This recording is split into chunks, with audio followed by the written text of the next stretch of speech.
He didn't lose his empire to a bullet. He lost it to a wheelchair. Vincent was the most feared man in the city until a severed spine turned him into a ghost in his own home. His fiancée, a woman who loved the crown, couldn't stomach the crippled king wearing it. She left him to rot in the corner of a gilded cage, ignoring him for healthy men. But she forgot one thing. The quiet maid she hired to clean his messes was the only one brave enough to look the devil in the eye and treat him like a man. The bullet had entered through the lower back, shattered the T12 vertebra, and taken the world away from Vincent Corvino. Before the hit, his name was a currency. Men lowered their voices when they spoke it. They offered him cuts of shipping routes, construction contracts, and union dues just to keep his gaze directed elsewhere. Now his world was entirely defined by the four walls of the master bedroom in his sprawling, empty estate, and the mechanical hum of an alternating pressure mattress. He couldn't feel his legs. It wasn't a numb emptiness, but a heavy dead weight, like 2 bags of wet cement anchored to his pelvis. The doctors called it paraplegia. Vincent called it a tomb. Across the room, Aria sat at her vanity. She was applying a dark crimson lipstick, her jaw-tight eyes focused entirely on her own reflection in the backlit mirror. She wore a silk robe that slipped off one shoulder. Once the sight of her would have stirred him. Now she was just another cold fixture in the room.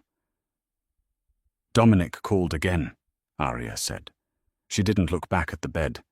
She smacked her lips together, evening out the color. He needs the signatures for the harbour-front property. Vincent stared at the ceiling. The plaster was moulded into intricate floral patterns. He had memorized every crack. Tell Dominic he can bring the papers here. I'm paralyzed, not brain dead. Aria sighed. It was a sharp, dramatic sound that grated against Vincent's ears. She dropped the lipstick tube onto the marble vanity with a clatter. You know he doesn't want to come up here, Vince. The guys, they don't know how to act around you right now. It makes them uncomfortable. It makes them uncomfortable. Vincent turned his head. It was the only part of his body that moved with its old fluidity. He looked at the woman he was supposed to marry in 3 months. The engagement ring on her finger caught the morning light of 5-carat diamond bought with blood and leverage. She hated looking at him. When she did, her eyes darted away, landing on his shoulder, the headboard, the IV, stand anywhere but his face, and certainly never his useless legs beneath the duvet. Then Dominic doesn't get the harbour, Vincent said, his voice a low, gravelly rasp. Aria stood up, tightening her robe. She finally turned to him, her expression a mix of pity and profound irritation. I don't have time to play messenger between a ghost and the rest of the family, Vincent. I have a fitting at noon. I'll tell the staff to bring up your lunch. She walked out without waiting for a response. The heavy oak door clicked shut. Silence flooded the room, thick and suffocating. Vincent closed his eyes. The rage was still there, burning hot in his chest, but it had nowhere to go. A king without an army was just a target. A king who couldn't stand was a joke. He gripped the edge of the bedsheet with hands that could still crush a man's windpipe. His upper body was stronger than ever, overcompensating for the dead weight below. But what good was muscle if you couldn't leave the bed? 20 minutes later, the door handle turned again. Not a sharp twist, but a quiet, respectful click. A woman stepped into the room. She was carrying a tray with a basin of warm water, a stack of clean towels, and his morning medications. Her name was Tessa. Tessa was not part of his world. She didn't wear designer clothes, she didn't smell of expensive cloying perfume, and she didn't look at him like he was a rotting corpse. She wore a simple dark blue uniform. Her brown hair was tied back in a messy knot, and there were dark circles under her eyes, speaking of double shifts, and a life lived on the edge of a bank account balance. She walked to the bedside table and set the tray down, "Morning, Mr. Corvino," she said. Her voice was flat, practical. Vincent didn't answer. He rarely did. He watched her. Tessa didn't seem to care about his silence. She moved with an efficiency that fascinated him. The other nurses and maids Arya had hired over the past 6 months either trembled when they approached him, terrified of his reputation, or they patronized him, speaking in high, soft voices, as if the bullet had damaged his hearing and intellect. Tessa did neither. She pulled the duvet down. Vincent's jaw tightened. He hated this part. He hated the exposure. His legs were thinning, the muscle atrophy setting in, despite the physical therapy he endured 3 times a week. Tessa didn't hesitate. She didn't wince. She took his right ankle, supporting the joint with professional ease, and began to rotate it, putting the dead limb through its range of motion to prevent contractures. Her hands were warm, her grip firm. She wasn't afraid of breaking him, and she wasn't disgusted by him. "Left foot is swelling a bit," she noted, speaking more to herself than to him. "I'll elevate it after the bath." Vincent watched her face. No makeup. A small scar just above her left eyebrow. The quiet concentration in her eyes. "Why are you here?" Vincent asked. The words scraped out of his throat. Tessa paused, holding his knee. She looked up at him. "It's Tuesday. I work Tuesdays." "I mean, why do you work here?" He clarified his dark eyes, locking onto hers. "In this house. With me. The others usually quit by week 2. You've been here a month." Tessa held his gaze. She didn't flinch. "You pay $35 an hour. The agency takes 10, I keep 25. I have rent and my sister has medical bills. That's why I'm here." She went back to stretching his leg. No grand declarations of loyalty, no sycophantic praise, just raw, unvarnished truth. Vincent felt a strange foreign sensation in his chest, a crack in the ice. He looked down at her hands, strong and steady, working over muscles he could no longer feel, keeping the blood flowing in a body everyone else had already buried. 25 isn't enough," Vincent said quietly. Tessa reached for a warm, damp towel. "It's better than minimum wage, Mr. Corvino. Can you lean forward for me?" He grabbed the trapeze bar hanging over the bed and pulled his heavy torso up. Tessa washed his back, the warm cloth, soothing the tight muscles around his shoulders. For the first time in months, Vincent didn't feel like a piece of broken furniture. He felt briefly like a man. By the 3rd month of Tessa's employment, a silent routine had established itself. Arya was a ghost. She slept in the guest wing, now claiming Vincent's medical equipment was too noisy for her to get adequate rest. She spent his money with reckless abandon, hosting lavish lunches, expanding her wardrobe, and holding court with the wives of his underbosses. She was securing her position, playing the grieving but resilient fiancé. She was waiting for him to die, or at least fade into complete obscurity, so she could inherit the influence without the inconvenience of his ruined body. Tessa was the opposite. She was the gravity that kept Vincent tethered to the earth. It was a rainy Thursday afternoon. The sky outside the towering bedroom windows was the color of bruised iron. Vincent sat in his customized wheelchair, staring out at the manicured lawns turning to mud. "They're having a meeting downstairs," Vincent said. He didn't turn his head. He knew Tessa was in the room, quietly sorting his laundry. "I know," Tessa replied, folding a dark shirt. "I saw the cars pull up. 6 black SUVs. They blocked the delivery entrance." "My capos," Vincent murmured. "Dominic Pauly-Frank. They're carving up the south side, and they didn't invite me." He gripped the armrests of his chair. The leather creaked under his massive hands. He could imagine the scene in his mahogany-paneled dining room. Cigars, bourbon, the low murmur of men negotiating territory that belonged to him. Arya would be there, pouring drinks, smiling at Dominic, laughing at Paulie's jokes, playing the gracious host, acting as the gatekeeper to a gate that had already been locked against him. "You're the boss, aren't you?" Tessa asked. She walked over, placing a folded stack of clothes in the dresser. "I was," Vincent said, the bitterness thick on his tongue. "Now I'm just the bank.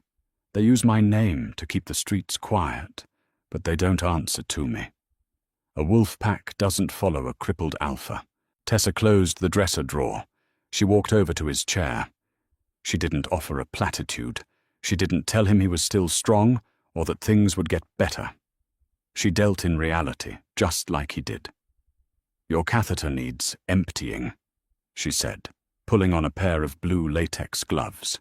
Vincent closed his eyes, a familiar wave of humiliation washing over him. It never went away. The indignity of not being able to control his own body, of having a woman he barely knew handle his most basic intimate functions. With the men downstairs dividing his empire, the reality of his physical dependence felt like a knife twisting in his gut. He let his head fall back against the headrest, bracing for the shame. But Tessa was quick.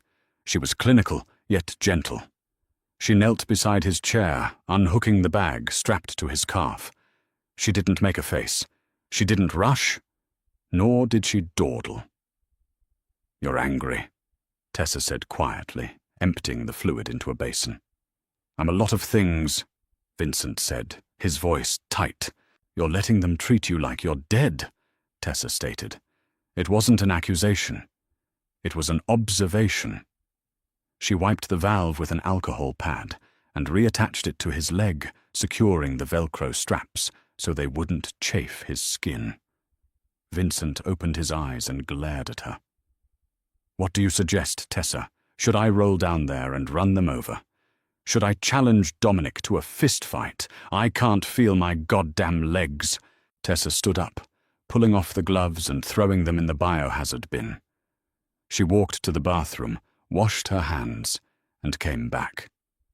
She stood in front of his wheelchair, crossing her arms. "You can't feel your legs," Tessa agreed. "But your mouth works fine. Your brain works fine. You built whatever it is you have because you were smart, not just because you could walk." Vincent stared at her. Nobody spoke to him like this. Before the accident, a subordinate taking this tone would have found themselves in the trunk of a car.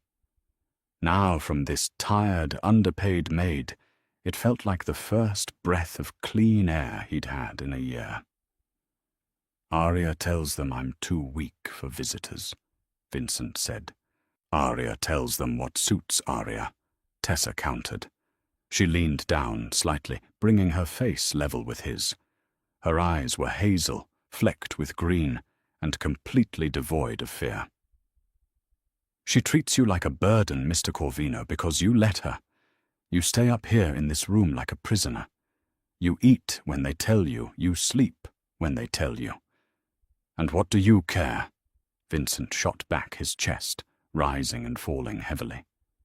"You get paid either way." "I care because I hate watching people give up," Tessa said, her voice dropping a register hardening. "My sister gave up. She stopped taking her meds, stopped doing her therapy. She let the sickness win because it was easier than fighting. I watch you sit in this chair, a man who supposedly used to run a city, and you're letting a woman who can't even look you in the eye dig your grave." She didn't wait for his reaction. She picked up the basin and walked toward the bathroom. Vincent watched her go. His heart was hammering against his ribs. It wasn't the slow, lethargic beat of a dying man. It was the frantic, aggressive rhythm of a cornered animal realizing it still had teeth. "Tessa!" he called out. She paused at the bathroom door, looking back over her shoulder. "Get me dressed," Vincent commanded. The gravel in his voice was gone, replaced by cold steel. "The navy suit, the one tailor-made before the hit. And fetch my watch." Tessa's lips twitched upward into the ghost of a smile. "Yes, sir." The elevator hummed as it carried Vincent down to the ground floor. The house had been retrofitted with it shortly after he was discharged from the hospital, an ugly glass tube ruining the aesthetics of the grand staircase. He had used it exactly twice. He sat rigid in his wheelchair wearing the navy Brioni suit. It was a little loose around the thighs now, but the jacket fit perfectly across his broad shoulders. Tessa had spent 20 minutes making sure he looked immaculate. His hair was slicked back, his jaw cleanly shaved. He wore his Patek Philippe watch. He looked like Vincent Corvino again, save for the wheels beneath him. Tessa stood behind the chair, her hands resting lightly on the push handles. "I can push myself," Vincent said quietly as the elevator neared the ground floor. "I know," Tessa replied. "But a king doesn't push his own carriage." Vincent didn't smile, but a profound warmth settled in his chest. He reached back blindly, his large hand finding hers where it rested on the handle. He squeezed her fingers once, a silent acknowledgement. She squeezed back, grounding him. The elevator doors chimed and slid open. The low hum of conversation from the formal dining room drifted down the hallway, punctuated by the clinking of crystal glasses and raucous laughter. Vincent rolled himself forward out of the elevator, Tessa walking half a step behind him, a silent shadow. As they approached the open double doors of the dining room, the laughter grew louder. He stopped just outside the threshold. Inside, 10 men sat around his custom-built mahogany table. Dominic, his underboss, sat at the head, his seat. Dominic was smoking a cigar, his feet kicked up on the rung of a neighboring chair. Aria was leaning over him, pouring a dark amber liquid into his glass, her hand lingering on Dominic's shoulder, a second too long. "So I told the union rep you either take the deal or the concrete trucks stop rolling on Tuesday," Dominic was saying, waving his cigar. The table erupted in chuckles. Vincent pushed the wheels of his chair. He rolled into the room. The thick carpets silenced his entry, but it didn't matter. The air in the room seemed to drop 10 degrees. One by one, the men noticed him. The laughter died in their throats. Glasses were slowly lowered to the table. Men who had killed without remorse suddenly found themselves staring at their plates, the table, the walls. Dominic froze the cigar halfway to his mouth. Aria gasped, taking a quick step back from Dominic, nearly dropping the heavy crystal decanter. "Vincent," she stammered, her face pale. What are you doing down here? The doctor said you need rest." "The doctor isn't my boss, Aria," Vincent said. His voice wasn't loud, but it carried effortlessly, cutting through the cigar smoke and the silence. He rolled forward, directly toward the head of the table. Dominic stared at him, a flicker of panic behind his eyes, before he hurriedly scrambled to his feet. He nearly knocked his chair over in his haste to get out of the way. "Vince," Dominic said, forcing a grin that didn't reach his eyes. "We didn't expect you. Aria said you were having a bad day. I was having a quiet day, too." Vincent said, pulling his wheelchair into the space Dominic had just vacated at the head of the table. He looked around at the faces of his crew. Poorly Frank, Silvio. They were sweating. Until I heard rats in the walls. The silence was absolute. Aria stepped forward, her heels clicking nervously. "Vincent, please. You're embarrassing yourself. Let's get you back upstairs." "Tessa," she snapped, noticing the maid standing quietly near the doorway. "Take him back to his room immediately." Tessa didn't move. She kept her eyes on Vincent. "Tessa works for me, Aria," Vincent said smoothly. "Not for you." He reached for a glass of water on the table. His hand, usually steady, trembled slightly from the adrenaline and the immense physical effort of sitting unsupported in the suit. As his fingers wrapped around the heavy crystal, his grip slipped. The glass tipped, fell and shattered against the mahogany table, sending water and shards cascading onto his lap and the floor. A collective breath was drawn in the room. This was the moment, the confirmation of his weakness. Dominic's eyes flashed with a brief, ugly triumph, a cripple who couldn't even hold a glass of water. Arya let out a sound of absolute disgust. "For God's sake, Vincent, look at what you've done. You're making a mess of everything. I told you shouldn't be down here." She looked at Dominic, rolling her eyes, in an appeal for sympathy. Vincent sat frozen. The water soaked into his expensive trousers. He couldn't feel it, but he knew how it looked. The humiliation threatened to choke him. He had gambled his dignity, and he had lost in front of his entire crew. He closed his eyes, preparing to turn the chair around and retreat to his tomb. Then motion. Tessa was suddenly at his side. She didn't have a towel. She didn't call for the other staff. She picked up a pristine white cloth napkin from the table, ignoring the stares of the deadliest men in Chicago, and knelt beside his chair. She began to wipe the water from his trousers, meticulously, picking up the shards of glass. "Leave it," Vincent growled, his pride bleeding out. "Just get me out of here." Tessa paused. She looked up at him, ignoring the audience. "A spilled glass of water doesn't drown a man, Mr. Corvino," she said, her voice clear and calm. She stood up, placing the damp napkin and the broken glass onto a silver tray. She turned to face the table, her gaze sweeping over the hardened criminals and settling on Arya. "Mr. Corvino would prefer bourbon," Tessa said, staring directly at the fiancé. "Since you have the decanter, Miss Harrington, would you pour it, or should I?" The audacity of the maid struck the room like a physical blow. Arya's mouth opened, but no words came out. Dominic stared at Tessa as if she had grown a second head.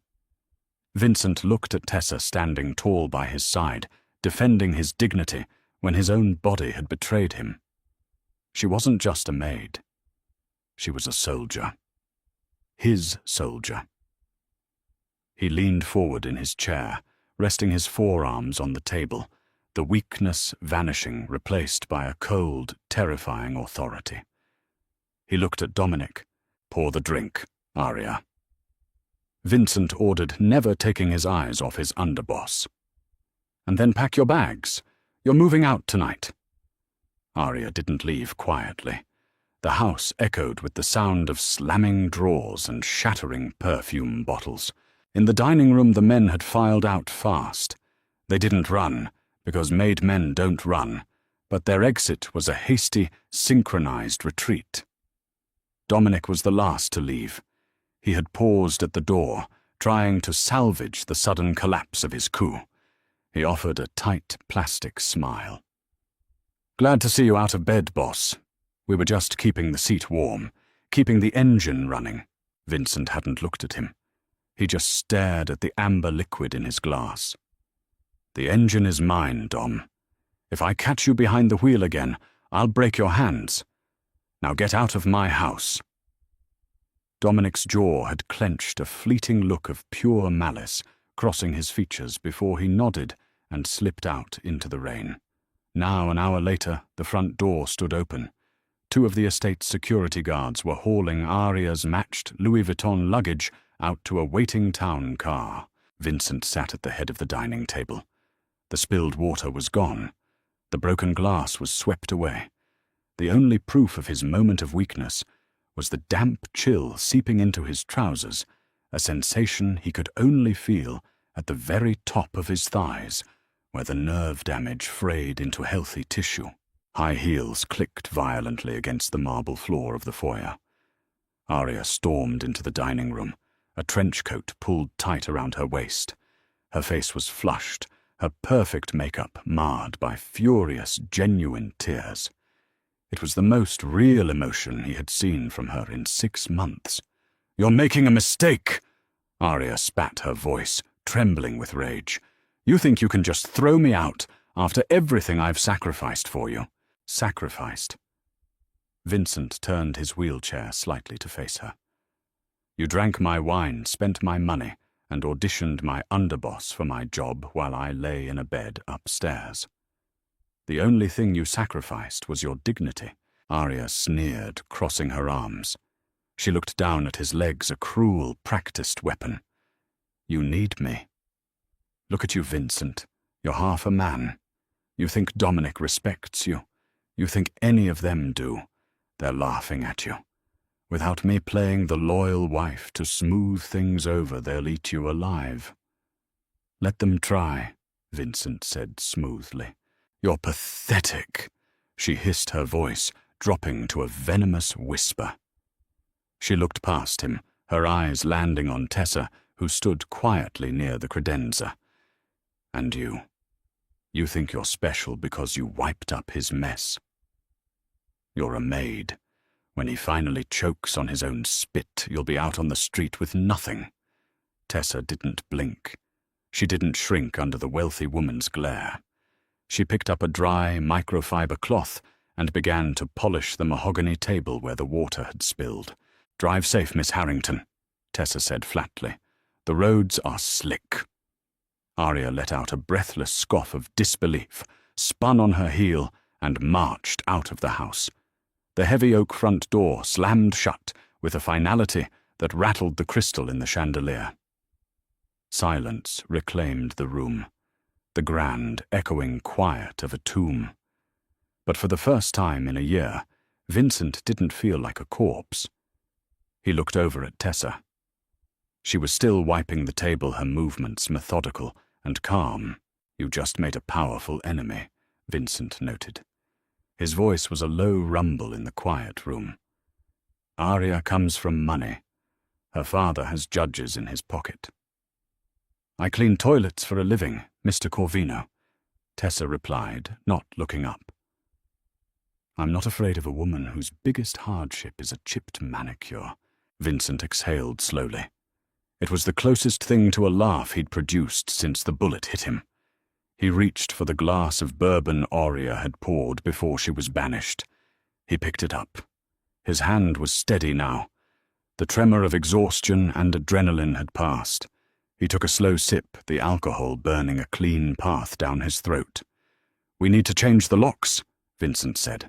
Already told the guards, Tessa said, throwing the cloth over her shoulder. They're bringing a locksmith at 8. He studied her, the dark blue scrubs, the tired eyes, the absolute lack of pretense. You stepped out of your lane tonight, Tessa. You embarrassed my underboss. You ordered my fiancé out of the house. Tessa finally looked at him. Do you want me to pack my bags, too? No. Vincent set the glass down. I want you to move my office downstairs. The transition took 3 days. Vincent refused to go back to the master bedroom. That room was a symbol of his surrender. Instead, he claimed the massive wood-paneled library on the ground floor. It had floor-to-ceiling bookshelves, a fireplace large enough to stand in, and heavy velvet drapes that blocked out the Chicago skyline. Tessa coordinated the logistics. She directed the burly security guards to dismantle his hospital bed upstairs and rebuild it in the corner of the library behind a heavy leather privacy screen. She had them haul his massive oak desk out of storage and position it in the center of the room. Vincent watched her work. He sat in his chair, a laptop resting on his dead thighs, reconnecting with a world he had ignored for too long. He sent encrypted messages. He checked offshore bank accounts. He reviewed the ledgers Dominic had supposedly been managing. The numbers were bleeding. Dominic had been skimming, getting sloppy, assuming the boss would never look at the books again. Lift on 3. Tessa's voice cut through his thoughts. Vincent set the laptop on the desk. It was noon. Time for his pressure relief and range of motion exercises.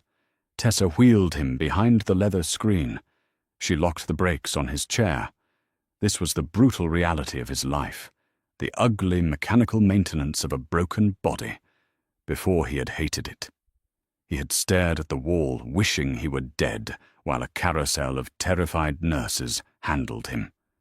With Tessa it was different. It was an unspoken partnership. She unbuttoned his dress shirt. He didn't wear pajamas anymore. If he was going to run his family, he dressed the part, even if he couldn't walk. Lean forward, she instructed. Vincent gripped the armrests and pushed his torso forward. Tessa unclasped the heavy leather belt that kept his core stable in the chair. She reached behind him, her hands pressing firmly against the base of his spine, checking the skin for the early red warning signs of bed sores. Her touch was clinical, but not cold. It was the touch of someone who gave a damn whether he lived or rotted. "Skin looks good," she murmured, standing up. "No breakdown. You're sitting straighter." "I have a reason to," Vincent said. She stepped in front of him to adjust his legs. She knelt, lifting his right leg to place it on the footrest perfectly. As she leaned in, her face was inches from his chest. He could smell cheap vanilla soap and the faint metallic scent of the cleaning supplies she used. It was infinitely better than Aria's suffocating Chanel. "I looked into your agency file," Vincent said softly, looking down at the top of her head. Tessa froze. She slowly lowered his leg and looked up at him, her eyes narrowing. "You hacked my employment file." "I'm a mob boss, Tessa. I don't hack. I pay people to look." Vincent held her gaze. "Your sister, Sarah. She has multiple sclerosis." Tessa's jaw tightened. She stood up, taking a step back, wiping her hands on her scrub pants, as if to put distance between them. "That's none of your business." "It became my business, the second you stood between me and a table full of killers," Vincent replied, his voice calm an anchor in the sudden tension. "The medical bills are drowning you. The agency takes a third of your pay, and you're working 60 hours a week just to keep her in a facility that barely changes her sheets." "Stop," Tessa said, her voice cracking slightly before she reinforced it with steel. "I don't need your pity, Mr. Corvino. I work for my money. I take care of my own. It's not pity." Vincent reached into the breast pocket of his suit jacket. He pulled out a thick white envelope and tossed it onto the edge of the desk. It landed with a heavy, distinct thud. "That's $50,000 in cash, clean money, from a legitimate real estate holding." Tessa stared at the envelope. She didn't move toward it. "What is this severance?" "It's a retainer," Vincent said. He leaned back in his chair, lacing his fingers together in his lap. "You quit the agency today. You work directly for me. Your salary is $10,000 a month. Sarah gets moved to the Oakstone Clinic in Evanston tomorrow. Best neurological care in the state. I've already made the call. They have a room waiting." Tessa's breath hitched. Oakstone. It was the gold standard, a place she had driven past, but never dared to call, because the wait list was years long and the cost was astronomical. She looked from the envelope to Vincent. Her eyes were wide, the cynical armor she wore, slipping for just a fraction of a second, revealing the exhausted, desperate woman underneath. "Why?" she asked, her voice a whisper. "Because I need someone I can trust," Vincent said simply. "Dominic has the captains. Aria has the politicians. I have a wheelchair and a bank account. I need a right hand. Someone to manage this house, manage my care, and keep their mouth shut." Tessa stared at him. "You're buying my loyalty." "I'm securing an asset," Vincent corrected, a faint smirk touching his lips. "And I'm paying you what you're actually worth." Tessa looked at the envelope again. Slowly she reached out and picked it up. She didn't open it. She just held it, the weight of it anchoring her. She looked back at Vincent, the vulnerability gone, replaced by a fierce, terrifying resolve. "Oakstone," she confirmed. "Tomorrow morning." Vincent nodded. Tessa slipped the envelope into her pocket. "Then I guess you're my only boss now. What do we do first?" "First," Vincent said, turning his chair toward the glowing screens of his monitors, "we cut the head off a snake." Dominic was not a stupid man, but he was an impatient one. Impatience breeds sloppiness. It had been 4 days since the dinner incident. Dominic had kept his distance, offering no apologies and making no visits. Instead, he made a move. Vincent sat in the dim light of the library, staring at the flashing cursor on his secure messaging app. The message was from Leo, an old-school dock foreman who had been loyal to Vincent's father. 3 containers moving tonight. Pier 4. Dom bypassed the union. No cut for the family. Using Russian muscle. Vincent's jaw muscles feathered. Dominic wasn't just skimming anymore. He was going rogue. Moving product through Vincent's territory, using foreign muscle and cutting the Corvino family out of the profits entirely. It was a blatant declaration of war. Before the bullet, Vincent would have driven down to Pier, for himself put a gun to Dominic's head and thrown him into the lake. Now he had to use his mind. He had to remind them that the brain was the deadliest organ in the body. "Tessa," Vincent called out. She emerged from the hallway carrying a tray with his evening medications and a glass of scotch. She had traded the blue scrubs for a pair of dark slacks and a tailored black button-down. She looked less like a maid and more like an executive assistant. "Set up the secure line," Vincent ordered. "Call Dominic. Tell him to come to the house." Tessa set the tray down. She didn't ask questions. She picked up the encrypted satellite phone Vincent kept in the top drawer. She dialed the number from memory. Vincent watched her.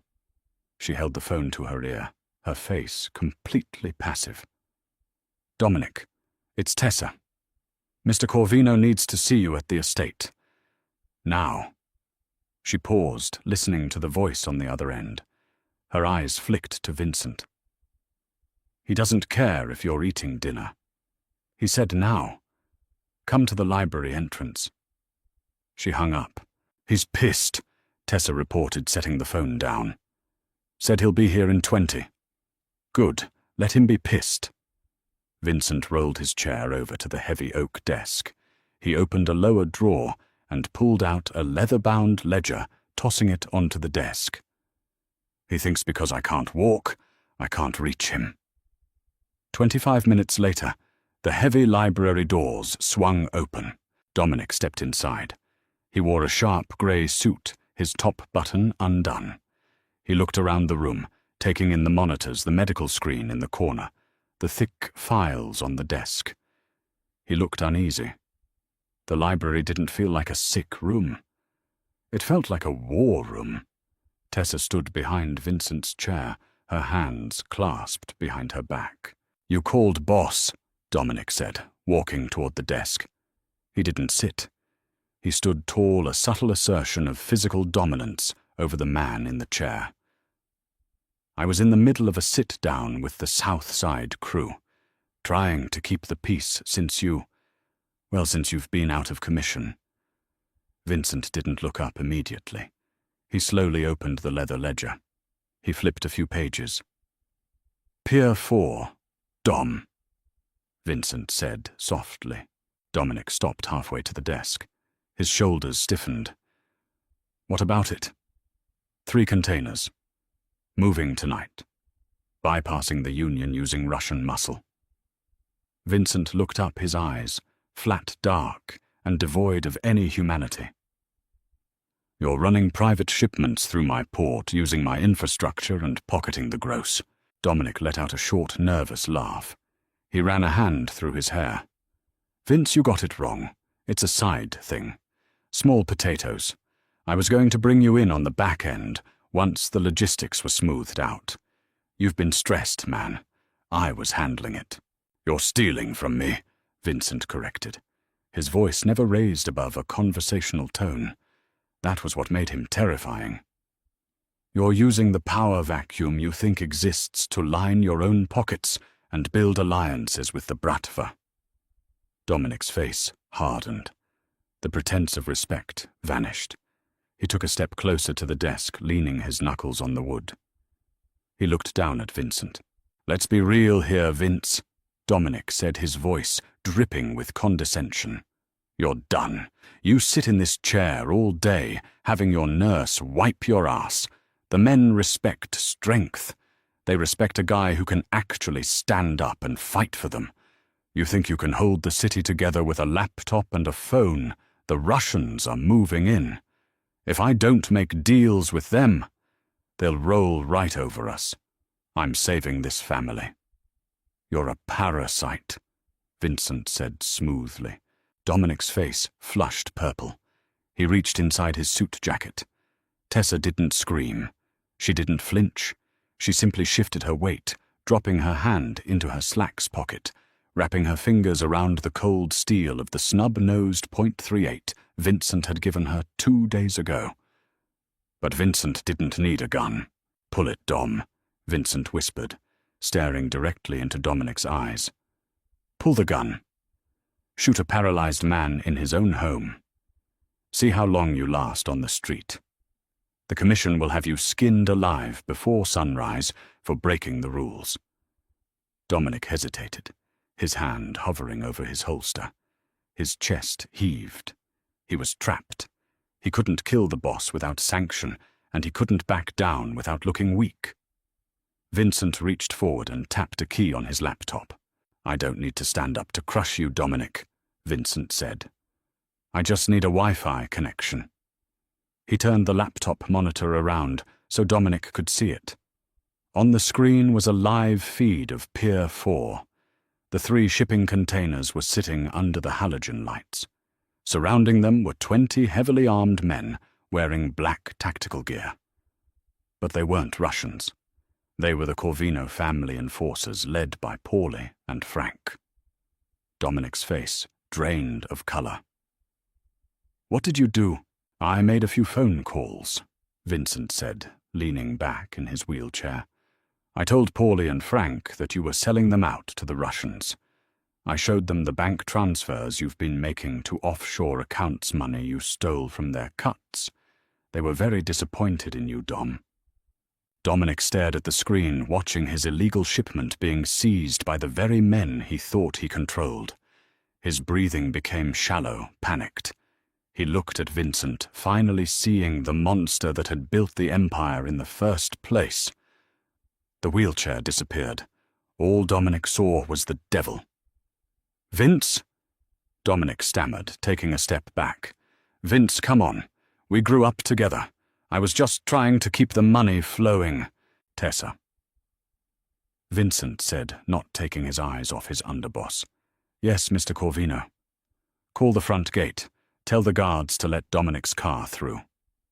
Vincent paused, letting the silence stretch until it threatened to snap. "He's leaving Chicago tonight. If he's still in the city limits by sunrise, call Paulie. Tell him to handle it." Dominic swallowed hard.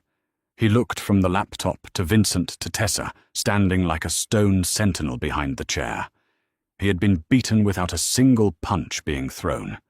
He didn't say another word.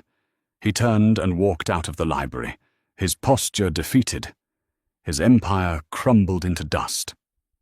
When the door clicked shut, the heavy tension in the room finally broke. Vincent exhaled, rolling his neck, trying to release the agonizing tension in his upper back. He looked at the screen, watching his men secure the harbor. He was back. He was broken, he was confined to a chair, but he was the king again.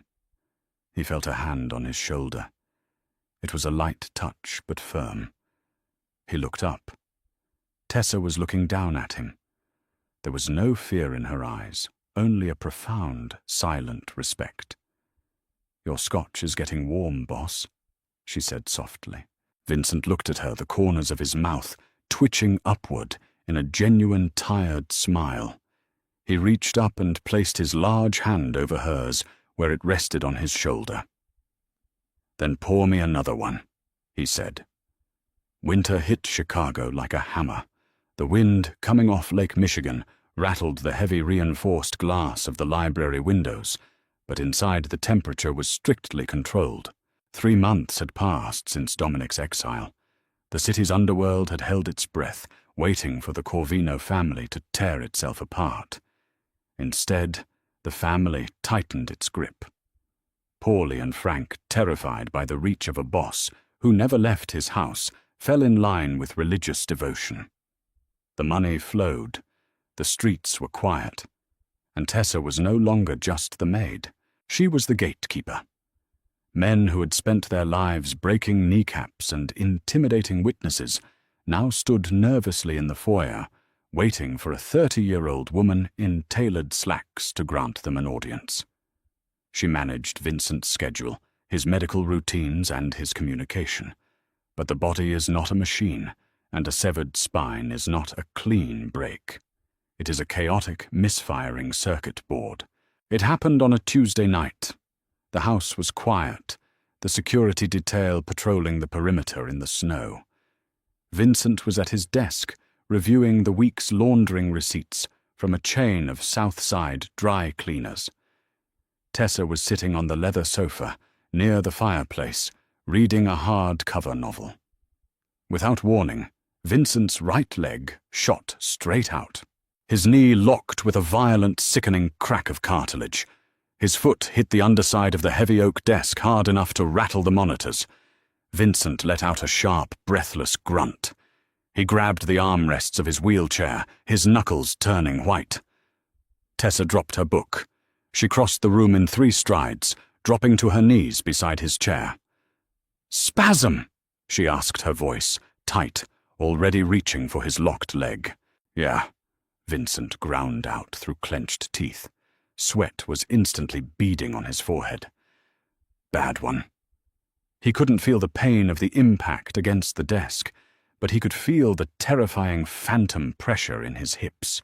His brain was sending frantic signals to muscles that refused to listen, causing them to contract with bone-breaking force. His left leg jerked, kicking out and hitting the desk again. "Move back," Tessa ordered. Vincent unlocked the brakes and pushed the chair away from the desk, giving her room. Tessa threw her weight over his thighs. She didn't treat him like fragile glass. She knew better. She wrapped her arms around his shins, pressing his violently jerking legs down toward the floor, using her entire body weight to fight the severe spasticity. "Breathe, Vince," she commanded, her face inches from his knees. 4 seconds in, 4 seconds out. Force your heart rate down. His chest heaved. He stared down at her. She was struggling, her boots slipping on the Persian rug, as his powerful, uncontrollable leg muscles fought against her hold. The indignity of it clawed at his throat. He was the most powerful man in the city, and right now he was entirely at the mercy of his own broken nervous system. "Let go." Vincent gasped, his voice thick with sudden self-loathing rage. "Just let it snap, I don't care." "Shut up," Tessa snapped back. It wasn't a request, it was an order. She shifted her grip, pressing her forearm down on his quads. "You're not giving up in this room. Not on my watch. Breathe." For 10 agonizing minutes, they fought a war in the middle of the library. Vincent fought the panic in his chest. Tessa fought the raw mechanical force of his dead limbs. Slowly the misfiring nerves exhausted themselves. The violent jerks faded into faint tremors, and finally his legs went heavy and slack against the footrests. Tessa stayed kneeling for a long moment, breathing hard. Her hair had fallen out of its clip, hanging around her face in damp strands. Vincent slumped back against the leather headrest, closing his eyes. The adrenaline crash left him hollowed out, stripped to the bone. "I hate this," Vincent whispered. The absolute vulnerability in his voice was something no one else had ever heard. Not his capos, not his father, and certainly not Arya. "I am a prisoner in a dead meat sack." Tessa slowly sat back on her heels. She looked up at him. She didn't offer a hollow comfort. She didn't tell him he was brave. She wiped a bead of sweat from her forehead and stood up. She walked around the desk, stopping right beside his chair. "Look at me," Tessa said softly. Vincent opened his eyes. They were dark, exhausted, and filled with a rare, bitter defeat. Tessa reached out. She didn't touch his shoulder or his arm. She placed her warm palm against his cheek. It was a fiercely intimate gesture. Vincent's breath hitched. He leaned into her hand just a fraction of an inch, anchored by the heat of her skin. "You are not a meat sack," Tessa said, her voice a low, steady rumble. "You survived a hit that was meant to put you in the ground. You took a city back without firing a single bullet. The men outside this door don't fear your legs, Vincent. They fear your mind. They fear you." Vincent stared into her hazel eyes. The clinical distance they usually maintained was gone, burned away by the adrenaline and the quiet intimacy of the empty room. "And you?" Vincent asked, his voice dropping to a rough rasp. "What do you see?" Tessa's thumb lightly brushed along his jawline. The touch sent a shockwave through his chest that had nothing to do with damaged nerves. "I see the only man I've ever respected," she answered. She didn't pull away, and he didn't ask her to. For a long, heavy moment, the mob boss and the maid existed in a space entirely their own, bound by the trauma they managed together every single day. Vincent reached up his large, calloused hand, wrapping over hers where it rested against his face. He didn't need to speak. The grip of his fingers said everything. "Stay." Tessa squeezed his hand. "I'm not going anywhere."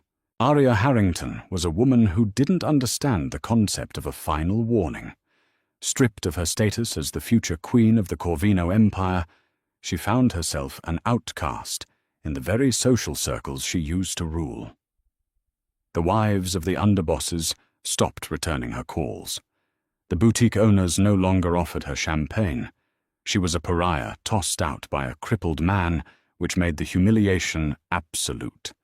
And she blamed the maid. It was a Thursday afternoon when the secure phone on Vincent's desk buzzed. Tessa picked it up. She listened for 30 seconds, her face turning entirely to stone. "Understood, Dr. Aris. I'll handle it," Tessa said, and hung up. Vincent looked up from his laptop. "Trouble at the clinic." Tessa stood perfectly still, her hands resting flat on the mahogany desk. "Aria is at Oakstone. She brought her father. Arthur Harrington is threatening to pull his foundation's funding from the clinic if my sister isn't discharged by sundown." Vincent's eyes darkened. A lethal, quiet calm settled over him. "She went after Sarah. She thinks I'm the reason she lost her crown," Tessa said, her voice devoid of panic, but laced with a cold, terrifying anger. "She thinks if she squeezes my family, I'll break. I'll leave you, or I'll betray you." Vincent reached into his desk drawer. "Arthur Harrington is a federal judge. He thinks his gavel makes him bulletproof." He pulled out a thick, black flash drive and tossed it onto the center of the desk. "He likes to play poker in private rooms above the gold exchange. He likes to lose. He owes $3 million to a loan shark operating out of Cicero. A shark who happens to kick up to me." Tessa looked at the flash drive. "Everything is on there," Vincent continued softly. "The wire transfers the photos of Harrington meeting with the bookies, the audio files of him promising lenient sentencing in exchange for debt forgiveness. It's enough to put him in federal prison for 20 years and bankrupt the entire Harrington family." Vincent looked at Tessa. He didn't offer to send Paulie. He didn't offer to make a phone call. He offered her the weapon. "Do you want me to handle it?" Vincent asked. Tessa picked up the flash drive. The plastic felt warm in her hand. She looked at the man in the wheelchair. He was trusting her with the nuclear option. "No," Tessa said. "I'll take the armored SUV. Tell Paulie to drive me." 30 minutes later, the black Cadillac Escalade pulled up to the glass-fronted entrance of the Oakstone Clinic in Evanston. The snow was falling hard now, accumulating on the sidewalks. Inside the sleek modern lobby, Aria was standing near the reception desk, wearing a white mink coat, her arms crossed. Next to her stood her father, Judge Arthur Harrington, An imposing man with silver hair and a permanent scowl. The hospital administrator looked panicked, trapped between a powerful donor and medical ethics. Tessa walked through the automatic sliding doors. She wasn't wearing scrubs. She wore a black wool peacoat over her slacks, her boots clicking sharply against the tile. Paulie, an absolute mountain of a man with a broken nose and cold eyes, walked 2 paces behind her. Arya saw her and smiled. It was a vicious, triumphant smirk. "Well," Arya said loudly, drawing the attention of the waiting room, "the maid finally shows up. Did you bring your mop, Tessa? They're about to have a room to clean out." Tessa ignored her. She walked straight up to Judge Harrington. She didn't look up at him. She made him look down at her. "Judge Harrington," Tessa said flatly.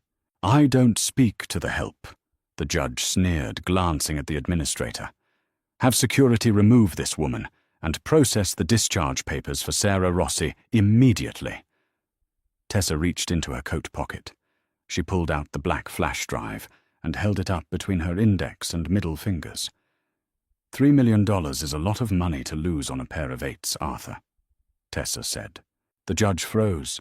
The color instantly drained from his face, leaving him looking sickly and grey under the fluorescent lights. Arya frowned, looking between her father and the maid. "What is she talking about, Dad?" Tessa didn't look at Arya. She kept her eyes locked on the judge. "Cicero is a rough neighborhood for a man of your standing, especially when you start trading federal sentences to clear your markers with Tommy the Rat Valenti." Arthur Harrington's mouth opened, but no sound came out. His hands began to tremble. "You have a choice," Tessa said, her voice dropping to a conversational murmur that only the Judge Arya and Paulie could hear. "You can walk out of this lobby right now, go back to your mansion, and forget the name Sarah Rossi. You will never set foot in this clinic again. You will never say the name Vincent Corvino again. If I even sense you breathing in our direction." Tessa stepped half an inch closer, the absolute authority of the Mafia backing her every word. "This drive goes to the FBI, the Chicago Tribune, and the Judicial Ethics Board, and while you're sitting in a concrete cell, the men you owe that money to will come looking for your daughter to settle the debt." Arya finally understood. The blood rushed from her face. "Dad, what is she saying? Have her arrested." "Shut up, Arya," the judge hissed, his voice cracking. He stared at Tessa, swallowing hard. He saw the cold, dead eyes of the enforcer standing behind her, and he saw the absolute lack of bluff in Tessa's face. He was beaten, completely and utterly destroyed. "We're leaving," Arthur Harrington said thickly. He grabbed his daughter's arm, his fingers digging into the expensive mink coat. "Dad, you can't be serious. You're letting a maid talk to you like this," Arya screeched, fighting his grip.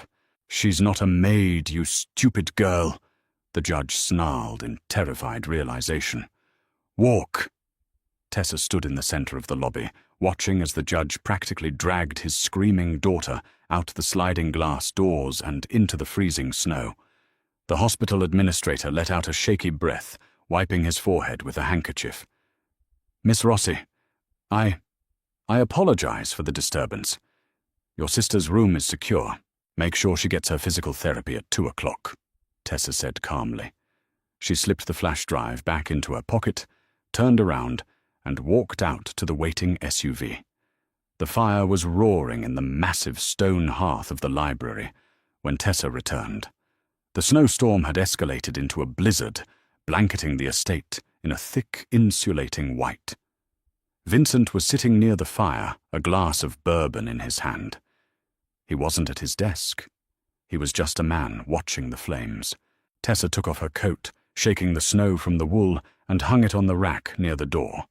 She walked over to the leather sofa opposite his chair and sat down with a heavy, exhausted sigh. She kicked off her boots. "Harrington?" Vincent asked, not looking away from the fire. Neutralized, Tessa replied. He won't be a problem again. Neither will she. Did you give him the drive? No.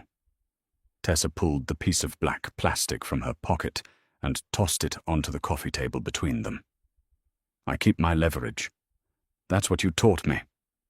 Vincent finally turned his head. A slow, genuine smile spread across his face. It changed his entire demeanor, softening the harsh angles of his jaw, erasing the cynical mob boss, and leaving only the man underneath. You're learning, he murmured. I had a good teacher. The room fell quiet. It wasn't the heavy, suffocating silence that used to dominate the house when Arya was there. It was a comfortable, earned silence, the silence of two people who had fought a war together and won. Vincent set his glass down on the side table. He engaged the motors on his chair, rolling forward until his knees were nearly touching the edge of the sofa where Tessa sat. He turned the chair off. Tessa, he said quietly. She looked up. The firelight danced in her hazel eyes. When they shot me, Vincent began his voice, rough. I thought my life ended on that pavement. I thought the chair was just a coffin with wheels. Arya proved me right. She looked at me and saw a corpse. He reached out, resting his heavy hands on the armrests, leaning his upper body forward. You walked into this room, looked at the exact same broken body, and saw a king. Tessa held his gaze. She didn't move away. A crown isn't carried in your legs, Vincent. It's carried in your chest. I am a paralyzed man. Vincent stated, laying the brutal truth bare between them. He needed her to understand the permanence of it. I will never walk you down a street. I will never stand up to pull out your chair. The things a normal man can give you, I can't. I've met normal men, Tessa said softly. They run when things get hard. They break under pressure. I don't want a normal man. She shifted forward on the sofa. She reached out and placed her hands over his where they gripped the armrests. Her touch was fire against his skin. I want the man who tore apart a city to protect my family, she whispered. Vincent let out a shaky breath. He unclasped his hands, sliding his arms around her waist, pulling her forward. Tessa moved seamlessly, sliding off the edge of the sofa and kneeling on the rug between his ruined legs. She rested her hands on his broad shoulders, leaning up. Vincent buried his hands in her hair, pulling her face to his. The kiss wasn't gentle. It was desperate, fierce, and entirely grounded in the ugly, beautiful reality of their lives. It was the taste of bourbon and the smell of wood smoke. It was the desperate culmination of months of suppressed tension, of shared battles, of a man finding his soul again in the hands of the woman who refused to let him die. Vincent pulled her closer, his massive chest heaving against hers, his heart hammering a frantic, living rhythm against his ribs. He felt whole. For the first time since the bullet tore through his spine, he felt entirely, completely whole. A week later, the dining room was full again. The capos sat around the mahogany table. The air was thick with cigar smoke and the low hum of business. The winter sun streamed through the windows, cutting across the crystal glasses. Vincent sat at the head of the table in his wheelchair. He wore a charcoal suit, his posture immaculate, his eyes sharp. He was commanding the room with effortless authority, outlining the new shipping routes and laying down the law for the Cicero expansion. "And if the Russians push back?" Paulie asked, tapping an ash into his tray. "They won't," Vincent said smoothly, "because they know if they touch one of our trucks, I will burn their port to the waterline." The men nodded in unison. There was no hesitation, no sideways glances. The king was firmly on his throne. The heavy oak doors opened. Tessa walked in. She wore a sleek, dark, burgundy dress that fell perfectly to her knees, her hair styled loose, over her shoulders. She carried a leather portfolio. The capos stopped talking immediately. To a man, they sat up straighter. They didn't look at her with the leering disrespect they reserved for mafia wives. They looked at her with the cautious, profound respect reserved for an equal. They knew who held the keys to the kingdom. Tessa didn't walk behind Vincent's wheelchair. She didn't stand in the corner like a shadow. She walked directly to the right side of the table, pulling out the heavy mahogany chair positioned immediately next to Vincent. She sat down, placing the portfolio on the table, and crossed her legs. Vincent looked at her, the ghost of a smile touching his lips. He reached under the table, his hand finding hers, their fingers interlocking in the hidden space between them. "Now," Vincent said, turning his cold, commanding gaze back to his men. "Let's talk about the future. If you loved watching Vincent reclaim his empire and Tessa prove that true power comes from loyalty, smash that like button right now. Share this story with someone who loves a gritty, emotional mafia romance where the underdog rises to the top. What was your favorite moment, Tessa? Confronting the judge or Vincent destroying Dominic without throwing a punch? Let us know in the comments below. Don't forget to subscribe and hit the notification bell so you never miss another intense audio drama.